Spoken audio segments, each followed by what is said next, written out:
वक्रतुंड महाकाय सूर्यकोटि समप्रभ निर्विघ्नं कुरु मे देव सर्वकार्येषु सर्वदा।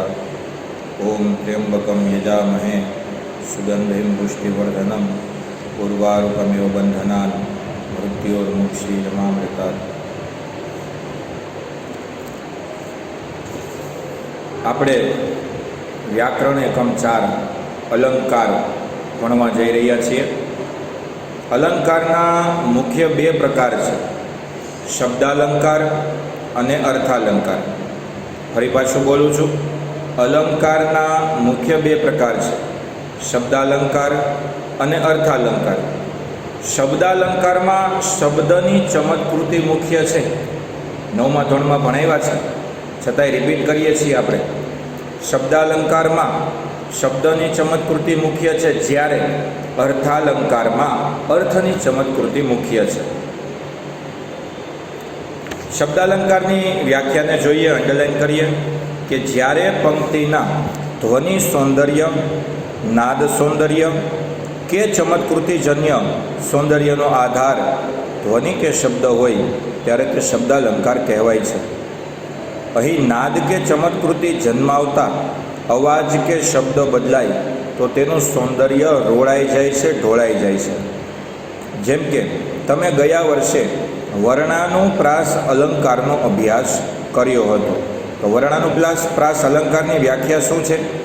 તો કે પહેલી લીટી હોય કે કોઈ પણ લીટી હોય, લીટીનો પહેલો શબ્દ, એનો પહેલો અક્ષર, એવા દરેક શબ્દમાં પહેલો અક્ષર એક સરખા ઉચ્ચારણવાળો હોય, પ્રોનાઉન્સિએશનવાળો હોય તો એને વર્ણાનુપ્રાસ અલંકાર કહેવાય। વર્ણનો અર્થ થાય છે અક્ષર।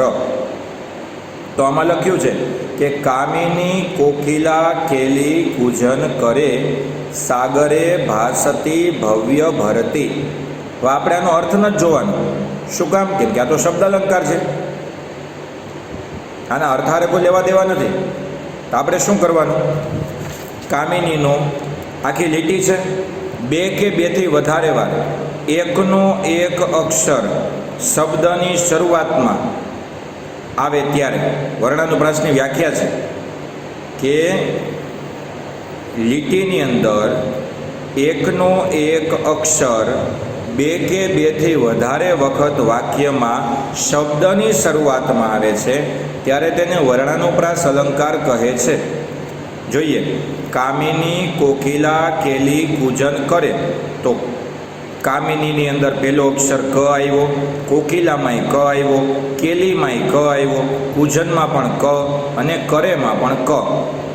હવે તમને એમ કાંઈ નહીં સાહેબ, આમાં તો કામિનીની અંદર કા આવ્યો, પછી કો ને કે ને કુ ને ક આમ આવ્યું, એમ નહીં, અક્ષર જોવાનો છે। રસ્વાઈ દીર્ઘની માત્રારે કોઈ સંબંધ નથી, એ તો કોઈ પણ હોય, પણ ક છે કે નથી, ગ હોય તો ગ છે કે નથી, જ હોય તો જ છે કે નથી, એ જોવાનું। સાગરે ભાસતી ભવ્ય ભરતી, પાછું બીજી લીટી જે આપી છે એમાં જો ભ ભ ભ, આપણને સાહેબ સાગરની અંદર એમાં કેમ સા આવ્યો? એ તો શબ્દ જ નોખો પડે છે, આપણે તો બે કે બેથી વધારે વખત એ અક્ષર આવે છે કે નથી આવતો એ જોવાનું। તો એમાં ભ આવ્યો, તો એમાં ક આવ્યો, આમાં ભ આવ્યો, તો થઈ ગયું સરખું। પંક્તિમાં વર્ણાનુપ્રાસ અલંકાર છે। હવે અહીં કોઈ શબ્દના સ્થાને તે જ અર્થ ધરાવતો અન્ય શબ્દ મૂકવામાં આવે તો અર્થ બદલી જાય। ભામિની કોકિલા કેરી ટહુકા કરે, દરિયે દેખાતી ભવ્ય ભરતી, તો એ અર્થ બદલી, અર્થ તો ઠીક છે, આપણને એ વાંચવામાં જ મજા ન આવે। શબ્દાનુપ્રાસ અલંકાર એટલે વાંચવામાં જ આનંદ આવી જાય, આ યાદ રાખજો। શબ્દાલંકારની અંદર શબ્દને જ શણગારવાના, અર્થાલંકારમાં શબ્દ ન જ જોવાના, એનો અર્થ કેવો બને છે એ જોવાનું છે। પછી અહીંયા લખ્યું છે કે જ્યાં ધ્વનિ કે શબ્દને કારણે પંક્તિની અંદર માધુર્ય એટલે મધુરતા હોય, અલંકારત્વ જન્માતા શબ્દો હોય, તો આવું જ્યારે અનુભૂતિ થાય એને શબ્દાલંકાર કહેવામાં આવે છે। તો આવા કેટલા અલંકાર છે? તો કે ભાઈ શબ્દાલંકારમાં એ પ્રકાર છે, અલંકારના બે પ્રકાર, શબ્દાલંકાર અર્થ અલંકાર. એની અંદર પાછા પ્રકાર તો જોઈએ તો શબ્દાલંકારના પેટા પ્રકાર એટલે વર્ણાનુપ્રાસ અલંકાર. બીજો પ્રકાર તો કે શબ્દાનુપ્રાસ અલંકાર એટલે કે એને યમક પણ કહેવાય. ત્રીજો પ્રકાર તો કે પ્રાસ સાંકળી અલંકાર. ચોથો પ્રકાર અંત્યાનુપ્રાસ અલંકાર. આવી રીતે હવે યમક એટલે શબ્દાનુપ્રાસ અલંકારની આપણે સમજીએ. પહેલો તો સમજી ગયા, શબ્દાલંકારમાં આપણે વર્ણાનુપ્રાસ સમજ્યા. હવે શબ્દાલંકારનો યમક સમજીએ. તો જ્યારે કોઈ એક શબ્દ અથવા શબ્દખંડ પંક્તિમાં રિપીટ થાય, પુનરાવર્તન આવે, ત્યારે તેને કારણે પંક્તિમાં જે ચમત્કૃતિ અને નાદ સૌંદર્ય નીપજે ત્યારે એને શબ્દાનુપ્રાસ અથવા યમક અલંકાર કહે છે. વર્ણાનુપ્રાસની વ્યાખ્યા જેવો જ છે, પણ ઓમાં અક્ષર હતો ને આમાં શબ્દ છે. જોઈએ, વર્ણાનુપ્રાસની વ્યાખ્યા બોલું પછી શબ્દાનુપ્રાસની વ્યાખ્યા બોલું, ધ્યાન રાખજો. વર્ણાનુપ્રાસની વ્યાખ્યા છે: એકનો એક અક્ષર શબ્દની શરૂઆતમાં બે કે તેથી વધારે વખત આવે આવા વાક્યને વર્ણાનુપ્રાસ અલંકાર કહે છે. એકનો એક અક્ષર શબ્દની શરૂઆતમાં બે કે બેથી વધારે વાર, તો પહેલા શબ્દમાં એકવાર આવ્યો, બીજા શબ્દમાં એકવાર, ત્રીજા શબ્દમાં, દરેક શબ્દના સ્ટાર્ટિંગમાં આવ્યો એટલે વર્ણાનુપ્રાસ. એવી જ રીતે વાક્યમાં એકનો એક શબ્દ બે વાર આવે, વાક્યમાં એકનો એક શબ્દ બે વાર આવે કે બેથી વધારે વાર આવે ત્યારે એને શબ્દાનુપ્રાસ અલંકાર કહે છે, એને યમક અલંકાર કહે છે. હવે શબ્દાનુપ્રાસ ને યમકમાં માઇનોર ફેર છે. જો શબ્દનો અર્થ ફરી જતો હોય, બંને શબ્દ સરખા પણ એનો અર્થ ફરી જતો હોય તો એ યમક અલંકાર છે. અર્થ નથી ફરતો, અર્થ એક રહે છે, પણ શબ્દ બે કે ત્રણ વાર રિપીટ થયા, હળવેનો મિનિંગ હળવે ધીમેથી જ હોય, પણ હળવે ત્રણ વાર આવ્યું, બે વાર આવ્યું તો અર્થ એક છે પણ શબ્દ બે છે, તો એ શબ્દાનુપ્રાસ. પણ અખાડા બે વાર શબ્દ આવ્યા, બેનો મતલબ નોખો જ. એક અખાડા એટલે કુસ્તીનું મેદાન, એક અખાડા એટલે દમ પછાડા, આનંદ, મોજ, પ્રયત્ન, કોશિશ, તો ત્યાં અર્થ બે થયા એટલે યમક અલંકાર. આ ખાસ યાદ રાખજો. હવે આમાં જોઈએ આપણે, આ તપેલી છે ત્યાં તું તપેલી ક્યાં આવી? આ તપેલી એટલે નાની સ્ટીલની ટીનની તપેલી છે એટલે ગરમ છે. ત્યાં તું તપેલી ક્યાં આવી? આ ત્રીજું તપેલી એટલે સ્ત્રીનો ઉલ્લેખ છે. તો શબ્દ ત્રણ આપ્યા, ત્રણમાં અર્થ અલગ આપ્યા એટલે યમક અલંકાર થયો. વાક્યમાં એકનો એક શબ્દ બે કે તેથી વધુ વાર આવે એને શબ્દાનુપ્રાસ યમક અલંકાર કહે છે. યાદ રાખજો. અહીં તપેલી શબ્દનું પુનરાવર્તન ચમત્કૃતિ જન્માવે. પહેલા વપરાયેલા તપેલી શબ્દનો અર્થ વાસણ, બીજાનો અર્થ ગરમ તપેલી, ત્રીજાનો અર્થ છે ગરમ થવું, ગુસ્સે થવું. હવે આને ફરીથી બોલીએ તો અર્થ સાથે, આ તપેલી ગરમ થયેલી છે ત્યાં તું ગુસ્સે થયેલી ક્યાં? આવો અર્થ બને. પણ આપણે અર્થ હારે લેવા દેવા નથી, આપણે શબ્દ હારે લેવા દેવા છે. ઉપરના ઉદાહરણમાં તપેલી શબ્દનું પુનરાવર્તન ચમત્કૃતિ સદાઈ ગયું છે. એટલે હવે એના જેવું જો ઓમાં ઉપર જે તપેલીવાળું સેન્ટેન્સ છે ને યમક અલંકાર સાબિત થયો છે. આ યાદ રાખજો. હવે જે છે ને એ શબ્દાનુપ્રાસ અલંકાર સાબિત થયો છે મતવાલી નથી નમાલી લવા નવા લોહીની લાલી. સરખું ઉચ્ચારણ ધરાવતા, અર્થ ભલે નોખા પડે પણ ઉચ્ચારણ પ્રમાણે ચાલે એને શબ્દાનુપ્રાસ, અને શબ્દ એક હોય ને અર્થ બે ત્રણ નીકળતા હોય તો યમક. આમ તો બંને એક જ માના બે દીકરા. મતવાલી, નમાલી, લાલી, સરખું પ્રોનાઉન્સિએશન થયું એટલે શબ્દાનુપ્રાસ અલંકાર. બે વાર મોટેથી વાંચી જુઓ, આલી આવું કંઈ થયું? મતવાલી, નમાલી, લાલી, આલી નામનું ઉચ્ચારણ નીકળ્યું. તો બસ આવી જ રીતે બીજા ઉદાહરણો જોઈએ તો પેલું છે જવાની, તો જવાની છે થોડી રોકાવાની છે. તો જવાની, પેલું જવાની એટલે યુવાની, અને બીજી જવાની એટલે ચાલી જવાની. એટલે થઈ ગયું કમ્પ્લીટ. પછી આજ મહારાજ જલ ઉપર ઉદય જોઈને ચંદ્રનો હૃદયમાં હર્ષ જામે. પેલી લીટીને કોઈ લેવા દેવા જ નથી, બીજી લીટી સમજવા જેવી છે. સ્નેહ ધન કુસુમ વન વિમલ પરિમલ ગહન નિજ ગગન માહી ઉત્કર્ષ પામે. તો નીચે બધા સરખા પ્રોનાઉન્સિએશન વાળા શબ્દ ધન વન મલ મલ હન હન આવે. તો શબ્દાનુપ્રાસ એમાં અલંકાર. પાટણપુરી તુજ, પાટણપુરી હાલ તુજ, હાલ જ આવા. પાટણપુરી હાલ એટલે પાટણપુરીમાં અત્યારે હાલ આવા છે, એટલે એની દશા ખરાબ છે, આવો અર્થ થયો. એની દશા ખરાબ છે એવો અર્થ થયો. અખાડામાં જવાના મેં ઘણા અખાડા કર્યા, કુસ્તીના મેદાનમાં જવાના મેં ઘણા પ્રયત્નો કર્યા. જોયું તે નકશામાં, જોયું તે ન કશામાં. અહીંયા જો અક્ષરને છૂટો પાડ્યો, નકશો એટલે મેપ, પહેલામાં નકશામાં એટલે મેપ, અને જોયું તે ન કશામાં, ન છૂટો પાડ્યો, ન કશા એટલે ક્યાંય પણ નહીં. આવું. આવા ઘણા શબ્દો છે. એક ઉદાહરણ આપું. દીવા નથી દરબારમાં. દીવા એટલે દીવડાઓ દરબારમાં નથી. હવે નથીનો ન છે એ દીવાને લગાડી દેજો. દીવાનથી દરબારમાં. દીવાન એટલે મંત્રી. આખું સમજવું છે. જો દીવા નથી દરબારમાં છે અંધારું ઘોર. દરબારની અંદર, દરબારમાં દીવાઓ નથી એટલે અંધારું છે. અને દીવાનથી દરબારમાં છે અંધારું ઘોર. આ મંત્રી એવો આવી ગયો છે કે દરબાર હૈરો ભૈરો હતો એને અંધારા જેવો કરી દીધો. એ સમજવા જેવા. વર્ણાનો પ્રાસમાં એકનો એક અક્ષર બે કે બેથી વધુ વાર સ્ટાર્ટિંગમાં આવે, અને શબ્દાનુપ્રાસ સેમકમાં એકનો એક શબ્દ બે કે બેથી વધારે વાર આવે. કાં તો ઉચ્ચારણ સરખું હોય, કાં તો અર્થ નોખા હોય. આ ખાસ યાદ રાખજો. હવે આવે છે અર્થાલંકાર. હવે આવી જ રીતે ઓમાં બીજા બે અલંકાર હતા, એને મૌખિક સમજાવું. એની અંદર એક અલંકાર છે પ્રાસ સાંકળી. પ્રાસ સાંકળીમાં શું થાય ખબર? પહેલી લીટીનો છેલ્લો શબ્દ, બીજી લીટીનો પહેલો શબ્દ ઉચ્ચારણમાં સરખો હોય. પહેલી લીટીનો છેલ્લો શબ્દ, બીજી લીટીનો પહેલો શબ્દ ઉચ્ચારણમાં સરખો હોય. આ ઉચ્ચારણમાં સરખો શબ્દ છે એને પ્રાસ સાંકળી કહેવાય. એક્ઝામ્પલ તરીકે, મહેતાજી નિશાળે આવ્યા, લાવ્યા પ્રસાદ કર્યો. મહેતાજી નિશાળે આવ્યા, તો આવ્યા અને લાવ્યા. મામા મુંબઈથી આવ્યા અને લાવ્યા.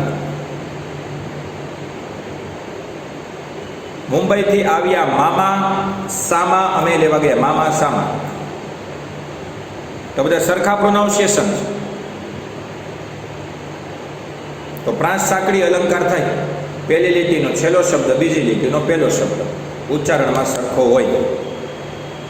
હવે એવી રીતે અંત્યાનુપ્રાસ અલંકાર. તો અંત્યાનુપ્રાસમાં શું સમજવાનું? પહેલી લીટીનો છેલ્લો શબ્દ, બીજી લીટીનો છેલ્લો શબ્દ ઉચ્ચારણમાં સરખો હોય. બેના છેલ્લા શબ્દ ઉચ્ચારણમાં સરખા હોય. તો આમાં કેમ કરવાનું? દુર્યોધન પ્રેષિત દૂત એક, પાછળ કહ્યું દેખાવમાં ઘાતક દુષ્ટ છેક, પાછળ છે કહ્યું જેની જશોદા માવલડી, માવલડી ચરાવે ગોકુળ ગાવલડી, માવલડી ગાવલડી. થઈ ગયું સર?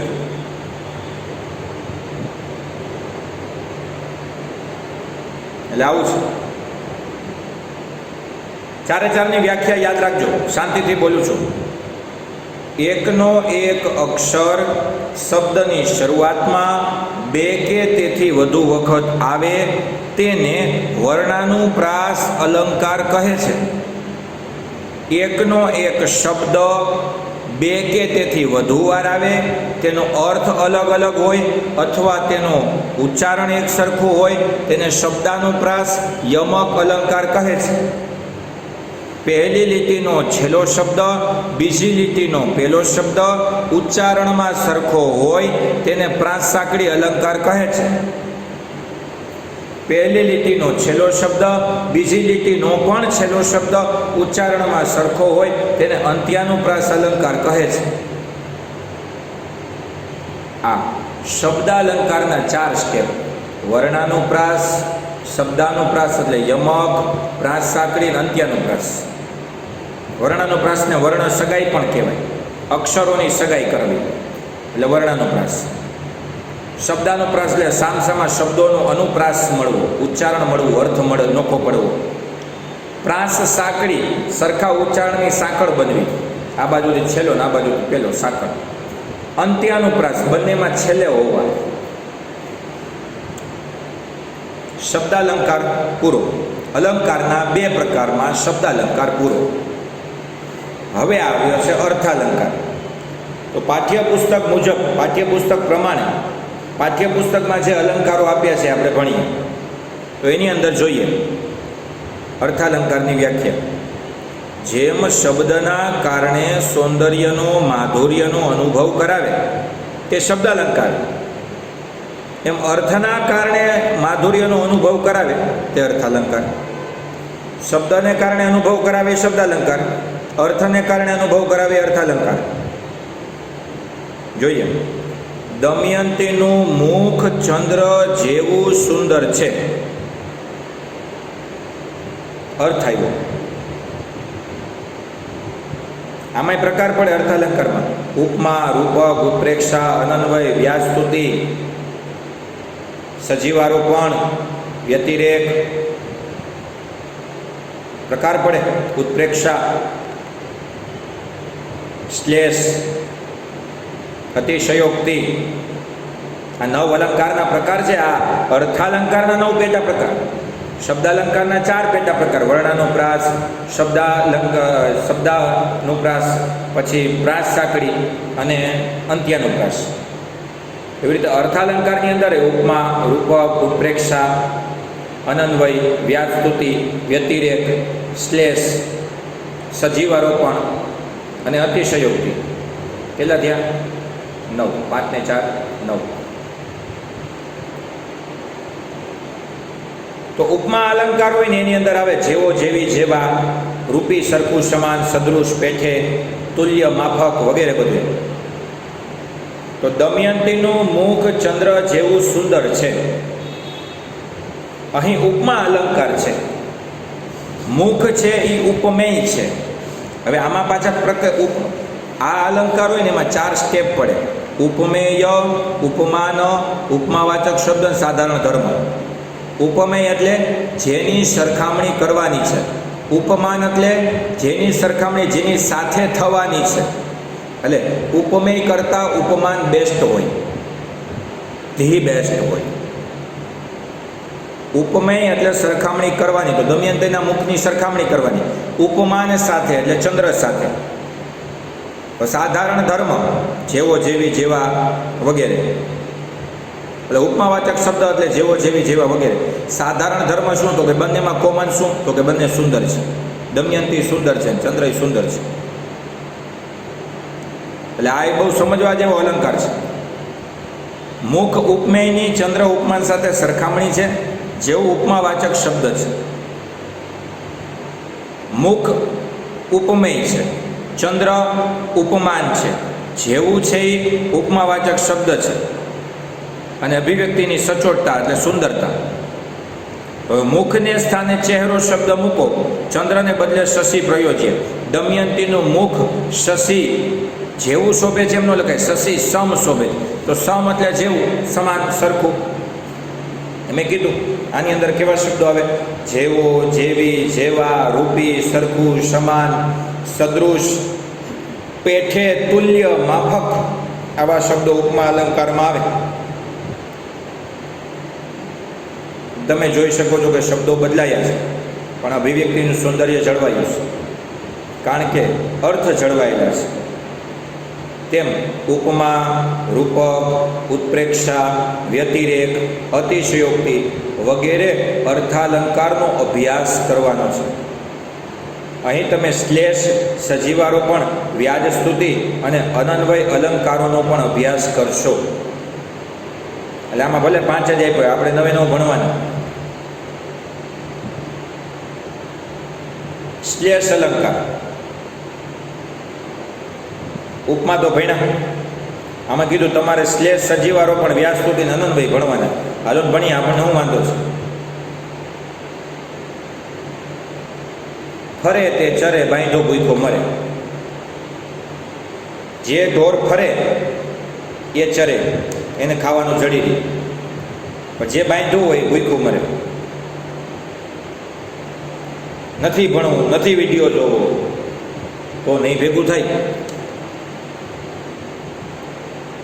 ભાઈ તમે કહેશો સર સ્કૂલ ખુલશે, સર સ્કૂલ ખુલી તો પાછું પહેલેથી ભણાવો એમ ભેગું થાય? કોશિશ કરી શકીએ, પ્રયત્ન કરાય, પણ અત્યારે જેટલું સારું ભણાવીએ છીએ ફોન દ્વારા એટલું જ પાછું એમ ભણાવી શકાય? ભણાવી શકાય, સમય મળે પછી. સમય છે તો ભણી લેવાનું. હું તો એમ કહું, આ વિડીયો 2 વાર જોવો, 3 વાર જોવો. આમે પબજી તો તમારે 5-5 કલાક રમતા હોય. ઊંધું માથું ના કોઈ લે માર લે મને ગોળી દે, લે મને દવા દે. અરે ભાઈ આ કર, આ દવા જ છે. આ એવી ગોળી છે કે જેના દ્વારા એટલા આગળ વધી જશો, એટલે સારા ને વ્યવસ્થિત થઈ જશો, જેની વાત જવા દો. સમજે એના માટે છે આ બધું. શ્લેષ અલંકાર વ્યાખ્યા બહુ સારી છે. આ અલંકાર કેના જેવો ખબર છે? ઓલા શબ્દાનુપ્રાસ અલંકાર જેવો. શબ્દાનુપ્રાસમાં કેટલા શબ્દો આવતા? 2. અર્થ કેટલા બનતા? 2. અહીંયા શબ્દ કેટલો આવશે? 1. અર્થ કેટલા બનશે? 2. શબ્દ 1, અર્થ 2. 2 થી વધારે બને. આમાં તો 2 શબ્દ અને 2 અર્થ, નોખા નોખા. અહીં તો 1 શબ્દ અને 2 અર્થ, એટલે શ્લેષ અલંકાર. જ્યારે એક જ શબ્દના 1 થી વધુ અર્થ થાય અને તેને કારણે ચમત્કૃતિજન્ય અર્થ બને તેને શ્લેષ અલંકાર કહેવાય. તો સામેના પેજમાં રાજાની ખ્યાતિ તેના કરના યોગ્ય ઉપયોગ પર નિર્ભર છે. કર એટલે કરવેરો. જો કર શબ્દના 2 અર્થ થાય છે. પહેલું કર એટલે વેરો અને બીજું કર એટલે હાથ. રાજાની ખ્યાતિ તેના હાથના યોગ્ય ઉપયોગ ઉપર નિર્ભર છે. રાજાની ખ્યાતિ તેના વેરાના યોગ્ય ઉપયોગ ઉપર નિર્ભર છે. 2 અર્થ ત્યાં. રાજા પોતાને મળતા કરવેરાનો યોગ્ય ઉપયોગ દ્વારા ખ્યાતિ મેળવે. રાજા પોતાના હાથ એટલે કે સત્તાના યોગ્ય ઉપયોગ દ્વારા ખ્યાતિ મેળવે. આ 2 વસ્તુ થઈ. બીજા ઉદાહરણ જોઈએ. વર્ષા તમારી રાહ જુએ છે. તો સામે જુઓ, વર્ષા એટલે વરસાદ, જે હમણાં જ આવ્યું. અને બીજું વર્ષા એટલે છોકરીનું નામ. પછી બીજું, જેને કલંક કડવું દધી તું ગણે, મીઠું બની અમ જગે રસ તે ભરે. આખી લીટીમાં મીઠું શબ્દ જોવો. મીઠું એટલે નમક, જેને લૂણ કહીએ. બીજું મીઠું એટલે ગળ્યું, મીઠાશ, સ્વીટ. ત્રીજું, કમલવત ગણીને બાલના ગાલ રાતા. કમળ જેવા નાના બાળકના ગાલ રાતા છે. રવિ નિજ કર તેની ઉપર ફેરવે. નિજ કર એટલે પોતાના હાથ છે એ રવિ એની ઉપર ફેરવે. એક નાના એવા બાળકના ગાલ રાતા છે તો રવિ છે એની ઉપર આમ હાથ ફેરવે. હવે રવિના અર્થ જોવો. રવિ એટલે સૂર્ય, રવિ એટલે રવિ નામનો છોકરો. પછી કરના પાછા 2 મિનિંગ આવ્યા. કર એટલે કિરણ અથવા તો હાથ. ચોથું, એ કેવી રીતે ભૂલે પોતાની પ્યારી માતાને અથવા માને. માના 2 અર્થ થયા, જનની અને જન્મભૂમિ. પછી ચોમાસું આવતા સૃષ્ટિ નવું જીવન મેળવે છે. તો એમાં જીવનના 2 અર્થ, જિંદગી અને પાણી. જીવન, વન જેના દ્વારા જીવે છે, તો કેના દ્વારા? પાણી દ્વારા જીવે છે. અને એક આપણી જિંદગી. તો તમે જોયું કે પંક્તિમાં પ્રયોજાયેલા એક શબ્દથી અનેક અર્થ આખી પંક્તિના અર્થ સાથે જોડાતા ચમત્કૃતિ બની. નોંધ છે, ઘણા વિદ્યાર્થીઓને શ્લેષ અને યમક વચ્ચે ભેદ મૂંઝવતો હોય છે. તેથી ખાસ ધ્યાન રાખવું કે યમક શબ્દાનુપ્રાસ અને શ્લેષ અલંકાર જુદા છે. યમક શબ્દાલંકાર છે, તેમાં સરખા લાગતા શબ્દખંડના પુનરાવર્તનને કારણે ચમત્કૃતિ છે. અને એમાં અર્થ નથી જોવાનો, એમાં ચમત્કૃતિ જોવાની છે. એમાં શબ્દના વખાણ છે, એમાં અર્થના વખાણ છે. એટલે હમણાં જ મેં કીધું એમ જ, ઓમાં બે શબ્દ આવે ને અર્થ નોખા નોખા આવે, આમાં એક જ શબ્દ આવે ને અર્થ બે આવે ને ત્રણેય આવે ને પાંચેય થાય. એ ભોળા દાંત.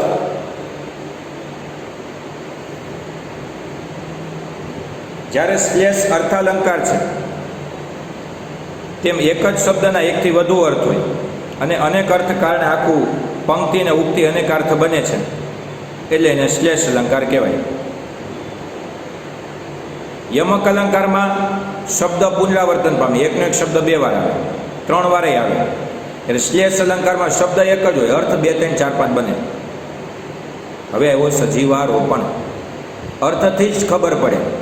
સજીવ આરોપણ, નિર્જીવતામાં સજીવતા ઉમેરી દેવી એટલે સજીવારોપણ.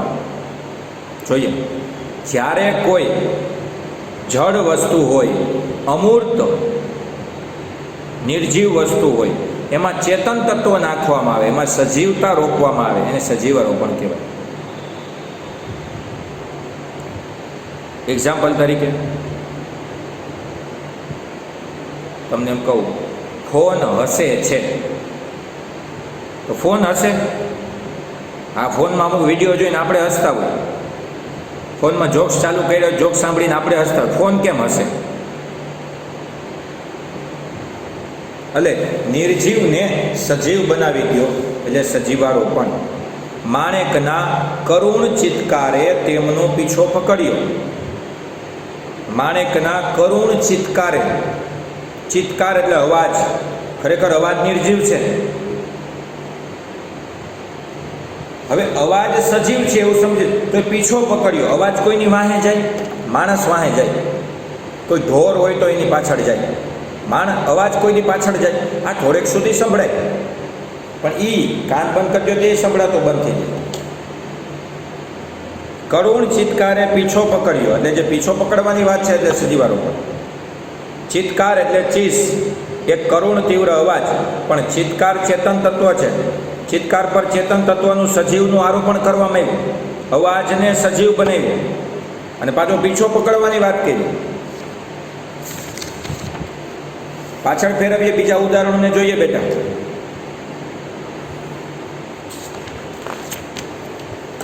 સજીવારોપણમાં અસ્તાચળે પહોંચેલ સૂર્ય મહારાજ નર્મદાની જળ સપાટી પર છેક અમારા સુધી લાલ કાર્પેટ બિછાવી આપે. સૂર્યનારાયણ, આ નદી છે, નદીની અંદર સૂર્યનારાયણ અસ્ત થાય છે, એનો પ્રકાશ છે, એનો ફ્લો છે, એ ફેલાય છે. પણ સૂર્ય મહારાજ કંઈ કોઈ મંડપ સર્વિસમાં નથી કે એ આપણને લાલ કાર્પેટ બિછાવી આપે, અથવા કોઈ આપણે ચીંધું છે ને એ કામ કરે છે એવું નથી કે એ લાલ પટ્ટો બિછાવી આપે. એના કિરણોનો પટ્ટો પડે છે, પણ એ લાલ પટ્ટો તો લગ્ન પ્રસંગમાં વરાજો વચ્ચે હાલતો હોય, માણસો વચ્ચે હાલતા હોય એના માટે હોય. આપણા માટે શું છે?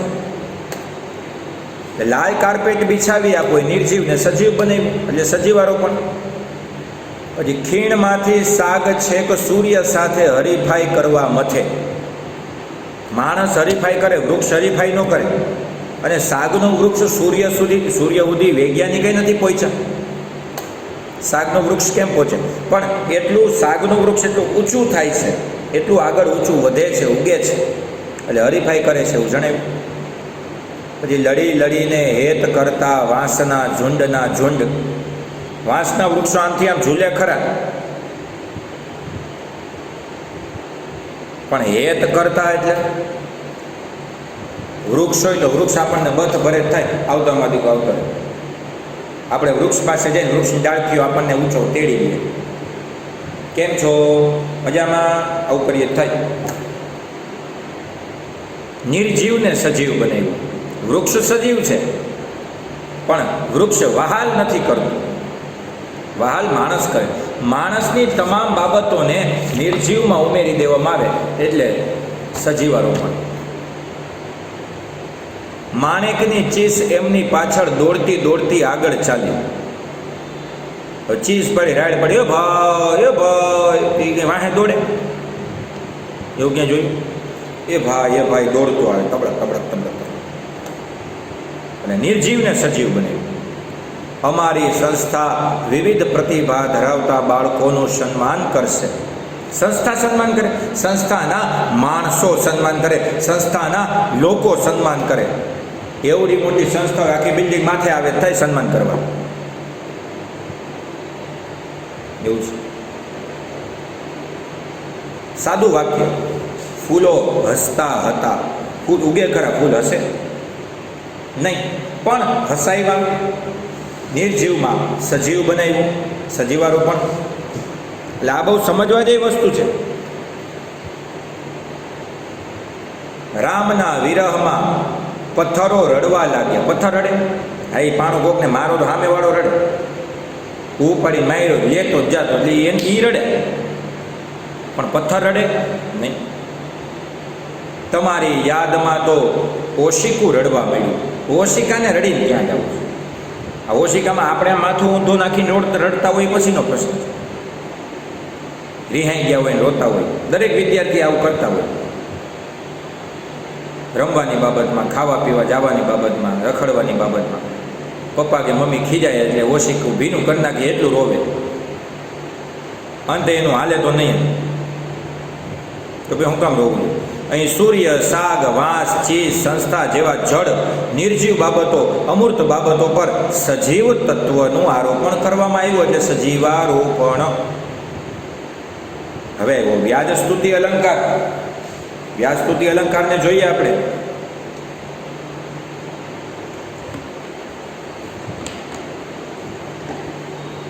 જ્યારે કોઈ વ્યક્તિ કે વસ્તુ વ્યાજ સ્તુતિ, નિંદા દ્વારા વખાણ અને વખાણ દ્વારા નિંદા, એને કહેવાય વ્યાજ સ્તુતિ. જ્યારે કોઈ વ્યક્તિ કે વસ્તુના નિંદાના બહાને વખાણ થાય અથવા વખાણના બહાને નિંદા થાય ત્યારે વ્યાજ સ્તુતિ અલંકાર કહે છે. જાદવ સ્ત્રી તાળી દઈ હસે, ધન્ય નગર આવો નર વસે.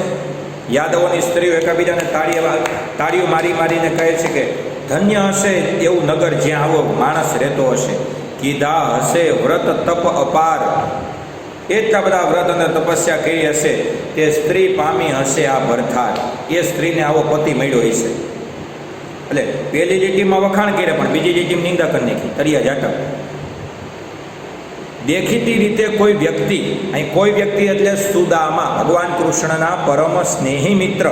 જોઈએ, સુદામાની પ્રશંસા છે કે સ્ત્રીએ અનેક વ્રત તપ કર્યા ત્યારે આવો પતિ મળે. જ્યાં આ નર વસતો હશે તે નગર ધન્ય છે. પ્રથમ ચરણ જુઓ તો એમાં એવું કીધું કે તાળી દ્વારા નિંદા કરે છે, કેમ કે સુદામાજીની ધોતી છે, પોતળી છે, એ ફાટેલી હતી, પગ ઉગાડા હતા, શરીર મેલું હતું, સાવ ગરીબ હતા. એટલે સ્ત્રીઓ તાળી દઈને હસતી હતી કે આ નગર કયું હોય છે જેમાં આ માણા રહેશે? ધન્ય નગર હશે કે આવો માણા રહે. વ્રત તપ અપાર પામી હશે ભરથાર, ન્યા વખાણ કર્યા છે, આગલામાં નિંદા કરી નાખી. અર્થાત સ્તુતિ, પ્રશંસાને બહાને નિંદા. પુરુષને કઈ સ્ત્રી પસંદ કરે તેથી અહીં વ્યાજસ્તુતિ અલંકાર છે. બીજા ઉદાહરણો જોઈએ. ગાંધીજી હિંસા અને અસત્યના કટ્ટર વેરી હતા. તો પહેલામાં વખાણ કર્યા, ગાંધીજીને હિંસાય નથી ગમતી અને અસત્યય નથી ગમતું, પણ વેરી હતા, ગાંધીજીમાં શત્રુતાનો ભાવ હતો, અહીંયા વખત નિંદા કરી. પછી કીધું સૂર્યદેવ તમારા કિરણોએ તો શું ધોળું કર્યું, અંધકારનું મુખ કાળું કર્યું. પહેલામાં વખાણ કર્યા, સૂર્યદેવ તમારા કિરણોએ અંજવાળું કર્યું. પછી નિંદા કરી, અંધારાનું મોઢું કાળું કર્યું, એ નિંદા. કૃષ્ણ છે મહાચોર, નિંદા કરી. સ્મરણ માત્રથી જ ચોરી લે પાપ જન્મના, ત્યાં વખાણ કર્યા કે કૃષ્ણ ભગવાન ચોર ખરા પણ પાપના ચોર, આપણા પાપોને ચોરી જાય. ઓલા બીજા ચોર છે એ ચોરી કરે એમ ચોર નથી ભાઈ, દ્વારકાધીશ છે, આખા ગામને આપે છે, એને ચોરી કરવાની શું જરૂર છે? પણ આ તો એની લીલા છે. પછી હે રાજા, તે શત્રુઓની પત્નીઓને વિધવા બનાવી, જુલ્મીઓનો વધ કર્યો, લૂંટારાઓનો નાશ કર્યો, ત્યાં તારી સ્તુતિ કેવી રીતે કરવી? એટલે પહેલામાં નિંદા કરી, તે શત્રુઓની પત્નીઓને વિધવા બનાવી, એટલે નિંદા થઈ. પણ અત્યાચારીઓનો, લૂંટારાઓનો નાશ કર્યો, ત્યાં વખાણ કર્યા, તારી સ્તુતિ કેવી રીતે કરવી? એ પાછી નિંદા કરી. નિંદા વખાણ નિંદા એવું કર્યું. પછી પાંચમું, ચાતક ચકવા ચતુર નર પ્રતિદિન ફરે ઉદાસ. ચાતક નામનું પક્ષી હોય, ચકલા હોય, ચતુર નર હોય, આ દરરોજ દરેક દિવસે આ ઉદાસ જ ફરતા હોય, ત્યાં નિંદા કરી. અને ખર ઘોવડ ને મૂર્ખ જન સુખે નિજવાસ. ખેરખટ્ટા ખર હોય, ઘુવડ હોય, મૂર્ખા માણસો હોય, એ રોજ આનંદમાં જ હોય, સુખેથી વસવાટ કરતા હોય, ત્યાં વખાણ કર્યા. એટલે આવી વસ્તુ છે. અહીંયા સજીવારો પણ અલંકાર, નિર્જીવને સજીવ બનાવવાની વાત, એટલે સજીવારો પણ અલંકાર. હા સોરી, આપણે નિંદા દ્વારા વખાણ અને વખાણ દ્વારા નિંદા એટલે વ્યાસસ્તુતિ અલંકાર. સજીવારો પણ તો આગળ હતો, ઓલું ઓશિકાવાળું ફૂલવાળું ઉદાહરણ આપ્યું.